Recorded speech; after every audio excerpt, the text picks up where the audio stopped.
തിരുവനന്തപുരത്ത് വീണ്ടും നിക്ഷേപ വായ്പാ തട്ടിപ്പ്. പള്ളിക്കൽ ഫാമേഴ്സ് സർവീസ് സഹകരണ സംഘത്തിലാണ് കോടികളുടെ വായ്പാ തട്ടിപ്പ് നടന്നത്. ജാമ്യം നിൽക്കാനെന്ന പേരിൽ അംഗങ്ങളെ കബളിപ്പിച്ചാണ് ആ തട്ടിപ്പ് നടത്തിയത്. ബാങ്ക് പ്രസിഡന്റായ CPI നേതാവിന്റെ ഭാര്യയുടെ അക്കൗണ്ടിലേക്കാണ് പണം പോയത് എന്ന് ഓഡിറ്റ് റിപ്പോർട്ടിൽ കണ്ടെത്തി. VA ഗിരീഷ് നൽകും തിരുവനന്തപുരത്തും കൂടുതൽ വിവരങ്ങൾ. ഗിരീഷ്, ഈ പുതിയ തട്ടിപ്പ് അത് എന്താണ് അതിന്റെ കൂടുതൽ വിവരങ്ങൾ? ഇത് അറിഞ്ഞുകൊണ്ടതിൽ ഈ ബാങ്കിന്റെ തന്നെ ആൾക്കാർ, ഭരണസമിതിക്കാർ ഉണ്ട് എന്നാണോ മനസ്സിലാക്കേണ്ടത്?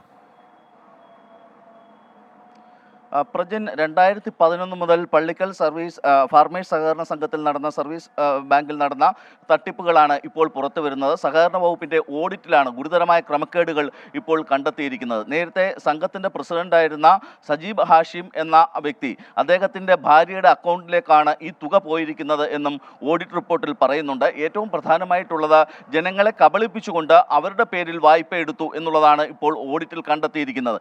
ഈ തുക തിരിച്ചടയ്ക്കാതെ വന്നതോടെയാണ് ഓഡിറ്റ് സംഘം ഇതിന്റെ വിശദമായ അന്വേഷണത്തിലേക്ക് തിരിഞ്ഞത്. തുടർന്നാണ് 2011 തൊട്ടുള്ള കാലയളവിലാണ് ഇത്തരത്തിലുള്ള തുകകൾ വായ്പയായി എടുത്തിരിക്കുന്നതെന്നും കണ്ടെത്തി. മാത്രമല്ല, ഒരേ ഭൂമി തന്നെ പലതവണ ഈടായി നൽകിക്കൊണ്ടാണ് ഇത്തരത്തിൽ വലിയ തരത്തിലുള്ള ഒരു തട്ടിപ്പ് തിരുവനന്തപുരത്ത് പള്ളിക്കൽ ഫാർമേഴ്സ് സഹകരണ സംഘത്തിൽ നടന്നത് എന്നാണ് ഓഡിറ്റ് സംഘം ഇപ്പോൾ വ്യക്തമാക്കുന്നത്.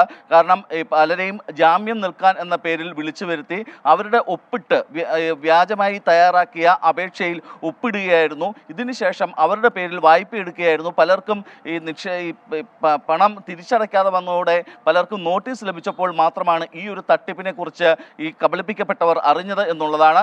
ഇത്തരത്തിൽ വലിയ തരത്തിലുള്ള ഒരു തട്ടിപ്പ് ഇപ്പോൾ ഓഡിറ്റ് സംഘം കണ്ടെത്തിയിരിക്കുന്നു. ഇതിൽ വിശദമായ അന്വേഷണം നടക്കേണ്ടതുണ്ട് എന്ന് തന്നെയാണ് ഓഡിറ്റ് സംഘം വ്യക്തമാക്കുന്നത്. ഇത് സംബന്ധിച്ച് ബാങ്ക് ഔദ്യോഗികമായി പ്രതികരിക്കാൻ ഇതുവരെ തയ്യാറായിട്ടുമില്ല. പ്രജിൻ, ശരി. VA ഗിരീഷാണ് വിവരങ്ങൾ നൽകിയത്.